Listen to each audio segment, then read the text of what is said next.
Welcome, ladies and gentlemen, back to season 39 of the Hearthstone ladder system. So it is start of the new season. That's why I'm currently rank 17, of course. And for the start of this season, I decided to go for a Taunt Warrior deck, so Quest Warrior. I haven't played that in a long time, to be honest. I just played it at the start of the Ungoro expansion, so I was looking forward to try that again. The deck list was made by Mixo, and he was using that last season and went into the top 1000 on the Legend ladder with a very decent win rate. And as you can see, we are not running any slams, we are not running any red, so Dirty Red is also not in the deck. A bit different than other decks, also no Shield Slam, but it should work out. We are facing Paladin here. Let's drop the early Armorsmith, keeping the rest. The quest is definitely fine. Would only be a problem if he's going super aggressive, if he's playing the super aggressive Murloc version. Fortunately, we got the Drake. So in that case, I would have definitely loved to just keep the ally Armorsmith. This was a better card in comparison to the Drake for the start. Tar Creeper, yeah, let's just drop the quest here. You could also just coin into the Armorsmith, for example, and play the quest later. But to be honest, we probably want to use the coin to go into the Tar Creeper here, depending on what he is playing for now. If that's just a small unit, if he's using the hero power, we could just play the Armorsmith. Yeah, there we go. The Reinforce is not strong, then the Armorsmith should provide us with a bit of armor over the long time. And we can still play the Tar Creeper next turn, of course. Then we might just keep the coin for later, get earlier into the Drake. So far we cannot be sure what he's playing, but most likely that is a Murloc deck, but with a Doomsayer, this might change. Because the Doomsayer is of course more of control. Yeah, could be. I mean, if he's playing control, that's kind of good for us. Because we are definitely eating control in the end game. Also, I have to say that Paladin is just the natural counter to the quest, because he's able to drop normally at least 2 creatures each turn, because he has the hero power, so that is giving him a silver and recruit every turn guaranteed. Stonehill Defender, always dangerous in Paladin. There are so many great legendaries that you can pick up that have taunt, so like the Fort Ring, like the Bristle, Wicker Flame Burn Bristle, and so on and so on. Also got a Stonehill Defender, so why not just do that here? We are getting Dirty Red, Direhorn Hatchling, Psychotron. Dirty Red is interesting. Problem with that is that with the Stonehill Defender here, he could, for example, if there was a Tyrant Fort Ring in the choosing cards, he's definitely picking those, and then we have a high chance to just get it on the board. I don't like that, and that's why we are just going for the Direhorn Hatchling here, which will give us some value later in the game, because he's dying, then we're getting a 6/9 into the deck. Ideologist. Probably looking forward to get a Getaway Kodo. Then you can just play the Stonehill Defender again, get more value out of that. Reporting for duty. So far so good. Execute. Let's see. No reaction, so probably Getaway Kodo. Direhorn Hatchling. Yep, so again no reaction. I'm probably seeing here Getaway Kodo. That's just the highest chance that he's picking that, because the Getaway Kodo is by far the best secret in most situations. There's rarely a better secret. And Sunkeeper Dareem, yay. Great success. Double Tar Creeper. So double Tar Creeper is not that bad against those two guys. And against the Sunkeeper. You could also play just a Brawl here. But there's a chance that he's keeping the Sunkeeper, and that's not too great. So we're just dropping double Tar Creeper for now. Which is also increasing the amount of taunts we have played to 4. So we're only missing out on 3 more. By the way, the Sunkeeper Dareem, was he... Let's see that. So he was not created by the Stonehill Defender. And Steed, yeah, great success. So this one is a problem. How about we're just killing it with the Execute? He's then spawning a 2/6, which is... that's a Getaway Kodo, right? So we are done dropping the Direhorn. So he's got the Hydrologist back. Has the chance to find another Getaway Kodo. But I mean, definitely better than giving him the Sunkeeper Dareem into the hand. Quality. Direhorn going down. Which also means if we drop the Drake here, this one is going down as well. He's dropping the Ivory Knight. Wasn't he at full life? He was at full life. Wow, I wouldn't drop the Ivory Knight then in this situation. It's definitely better to just, for example, drop the Hydrologist again and then play the Getaway Kodo to get the Sunkeeper Terrain back in his hand. So I'm not sure why you want to go for the Sunkeeper, for the Ivory Knight here in this situation.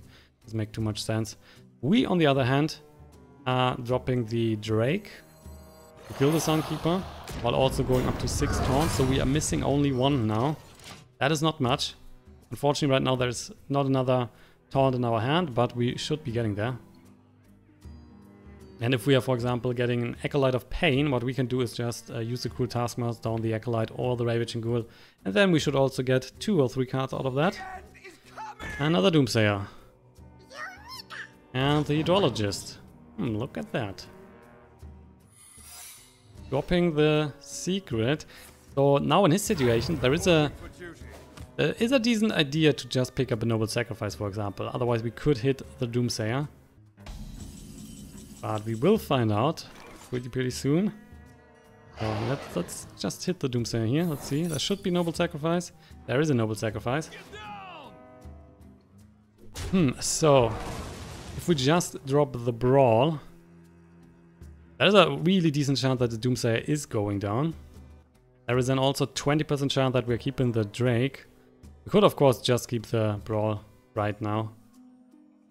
We'd also just play, for example, the Cruel Taskmaster and use the Execute. But I'm really not sure if we want to do that. He's at 6 cards. Now you know what? We will just pass here.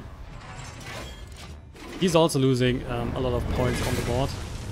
So it's not like we are just looting units and he's only losing a Doomsayer.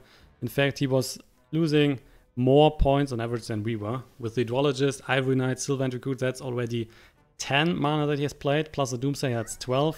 That's definitely fine. Another Hydrologist. And another Secret. Plus Lost in the Jungles created... Wow. So he was playing the Ivory Knight early on with the full life, and then he was just picking the Lost in the Jungles, which is seriously not very strong. Let's see if we can... wait. If that is a Getaway Kodo, might be makes more sense to just drop the Ravaging Ghoul, right? Then he's just getting a Sylvan Recruit. So it is Repentance, okay. So this one's going on to 1. It's totally fine. We were just killing the Hydrologist and get some armor here. We are still in the need to find another taunt. And because the board right now is just so empty, that would be so great. Getting another weapon, getting 8 in the face all the time. The Drake, that's why he was doing that, because then of course if we were dropping a bigger creature, that would also be going down. And there is our very needed taunt. Problem is, do we want to... I guess we want to kill that first. So how about just the Whirlwind here? And the Execute. And then we are dropping the Direhorn Hatchling. And we will also get some armor here. We now have the Sulfuras in our hands, so we can do that on the next turn. But for now, let's just chill a bit here and see what's going on. And I definitely want to get value out of our weapon before we are going to Sulfuras. Yeah, just like a Fortring, for example. That is stuff that we want to get. Reinforce. So I guess we are just hitting him in with the weapon. Yeah, that's the strategy. So we're taking 6 points of damage. Getting some armor here. We're dropping Sulfuras. Then we will go for the 8 damage. And hopefully we're hitting the Fortring. Not this little guy here. 8 in the face. I'm not the biggest fan of that. And nonetheless. We have the Brave here, so we could also just... Let's also drop the Brave situation. So if the Fortring is hitting the Brave, he's down to 4, so the weapon is good enough. If he's killing the Hatchling, he's down to 3, the weapon is good enough. Only problem might be that he has currently 6 cards in hand, which is way more than 2, of course. So he has more options, and I'm looking forward to get value out of the Brawl then. Because if we can kill 3, 4, 5 units with the Brawl, that might give us an even chance here. Ooh, Kodo. Okay, so 1 in the face. Also Silverhand Recruit. And if we drop the Brawl now, that is already a lot. And we got another Brawl, so yeah, then let's just build Brawl. Hopefully he's not keeping the Kodo, that would be the worst. Well, yeah, he's keeping the Kodo, which is the worst. So we would, yeah, I guess we're going for the Cruel Taskmaster. He's getting 8 in the face, down to 14. We only have one more card left in our hand, which is the Brawl. He has a weapon which can deal 15 damage over time. But he also needs to be careful, because with our weapon, with the Cruel Taskmaster and with the hero power, we have potentially 14 damage right now on the board. So that means, with 14 life left, he can't just chill there and go for the face all the time. He needs to be careful.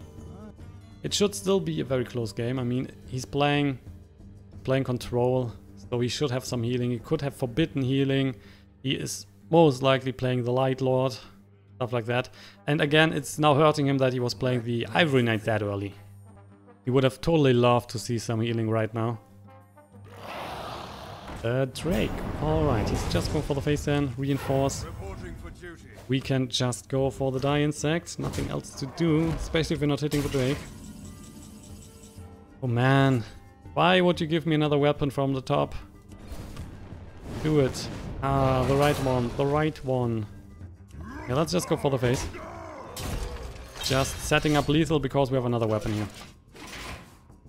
He can push 6. We can push 11. If he's dropping a lot of the units, we will just go for the Brawl. So he's then keeping only 1 unit. We have a very decent chance to kill him then. If he's not healing somehow. He wasn't healing last turn, so I don't think he has healing. Because otherwise he should have just played the Light Lord, for example. And then go back to 22. Stonehill Defender. Which is 1 taunt. And he's dropping the Grim Street Protector. Ooh. 2 Divine Shield unit on the board, plus 2 taunts. Ravaging Ghoul. Yeah. Yes, also how about just Ravaging Ghoul, Brawl and the hero power. We're getting rid of the Divine Shields. Plus we have a chance that the Ghoul is surviving, and if the Ghoul is surviving, we're winning the game. Because we can deal 11 damage in the face. So we have a 25% chance to directly win the game. Otherwise, if he's keeping a unit, and that is for example the Sylvan's Recruit, we have another decent chance to win the game. So let's try that. Here we go. Lucky one time maybe.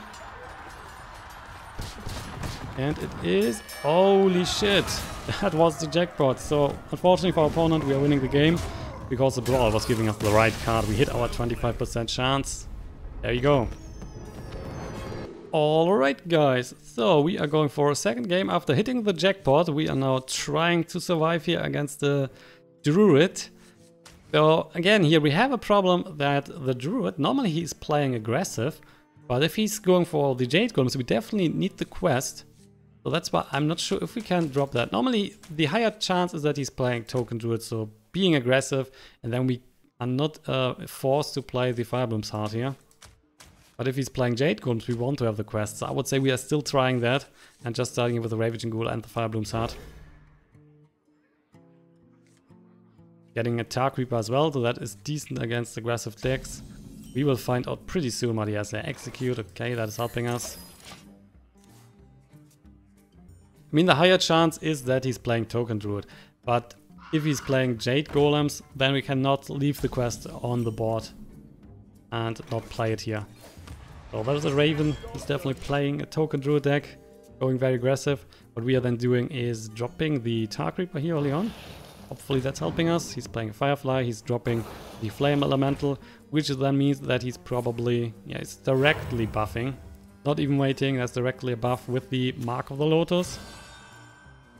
So a lot of points on the board. Tar Creeper is on the other hand helping us against those units, because the Tar Creeper is able to deal 3 damage. So there is a chance that we are just killing the Flame Elemental, for example, and the Enchanted Raven. If he is not buffing those, because if he's buffing the Enchanted Raven, then of course it doesn't really matter. There's another one. And yeah, Power of the Wild. Good for him. So he is... oh, you shouldn't do that. That is 3, and he's losing these 2 units then, because we have the Ravaging Ghoul, and there's also a Brawl. It's very useful. So these two are going down, plus the other ravens are getting damaged. We can still push 7 damage into the face, so we are going down to 18 life. Not using the brawl, probably next turn. Shapeshifting. And the Hungry Crab. Okay. So we're not using the brawl. What we are using is the Stonehill Defender. Giving us a taunt, which will be... yeah, Direhorn Hatchling is fine. We're then using the Executioner on the big Raven. And the other Raven is also going down. I mean, we could kill the Hungry Crab. Then we still have the unit on the board. But then he's killing the Stonehill Defender and so on and so on. So let's just kill the Raven here, which is surely bigger. We need the brawl to kill the living mana. There we go. There's the living mana. So otherwise I would have saved the brawl further, but with the living mana here on the board, that's stuff that we want to kill. So we could directly play the brawl. We could also just wait a bit. I mean, right now he's out of mana more or less. So he has only 1 mana, so we cannot do that much. So, which on the other hand means that we can just chill a bit and, for example, play the Direhorn Hatchling. And waiting with the brawl a bit longer. Right now, these two are very good to clear the board a bit. So there you go, there's 1 hit, there's another hit, and 1 more. If he's now using those 2 guys to clear the Stonehill Defender, what we can do is just go for the Whirlwind. Which means we have cleared the board without the need of the brawl and still have the brawl ready for the next mana trend, living mana stuff. So it will be Acolyte of Pain. We're going for the Whirlwind. We are drawing an extra card, which is a Curator. Not bad.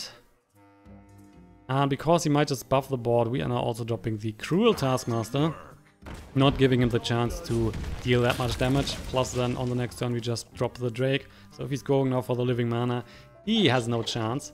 Oh, Pantry Spider. Interesting. Shapeshift. And it looks like this one is going down. Which means that we go for the Drake anyway. We are getting 2 cards from the Acolyte of Pain. And the board is more or less getting cleared. So let's just hit the Spider here. We're getting 1 card, which is a Direhorn Matriarch. We are dropping the Primordial Drake. We're getting another card from the Acolyte. Plus we are clearing 1 unit and he only has 2 small units on the board and 1 card in hand. So that is really not looking that hot. If he's dropping another living mana, we will just play the brawl. So really no chance for him at this point. The quest, by the way, is still not finished. But that was to be expected. The game is normally over before we are finishing the quest. If we are facing a token druid deck. If we are on the other hand facing a Jade Golem druid deck, then the game would be running for a longer time and we definitely need to finish our quest. So he's just hitting the Drake with the small stuff. And yeah, that is not really working for you. Ah, man. Really sorry for him. Let's just stop the Curator. Getting another Direhorn, we get another Drake. And we will just not go for the face. It doesn't matter. If he's not buffing the units, we don't care for that. Normally he should just concede and we are winning another game. That's how it is. Oh, he's trying a swipe. So he has a chance not to kill one of the units. Losing everything. He has 1 card in hand, nothing on the board. Oh, he's even using the 4th damage in the face. Well, yeah, good for you. So how about this one here? You like that? Quest is now finished. 4 more on the face, he's down to 15. And I'm not sure why he's not conceding. He should just concede. There's no chance for him to win. There is no magical trick to just get rid of 18 points with the token druid deck. If you just drop unit after unit, there's a concede. So finally we are taking down the victory against the token druid deck. And with that we are also going up to rank 16. What a huge success. Yay. Anyway guys, so you could say I should have dropped the quest here, but I'm still standing on my decision because if there is a Jade Golem that you're facing, you want to have the quest. Anyway, with that we are at the end of today's episode. If you have any questions, feedback or something else, suggestions, just use the comment section and don't forget to hit the like button as much as possible. Let's go for that. And also don't forget to subscribe to the channel. I really appreciate that and I will be back with more Hearthstone. Tomorrow, yeah, tomorrow will be more Hearthstone. So check out my channel for daily content on different card games like Hearthstone, Gwent, Elder Scrolls Legends, and so on and so on. I guess there is something for everyone. Thanks for watching, and I will see you then tomorrow, and have a good night. Bye bye, guys.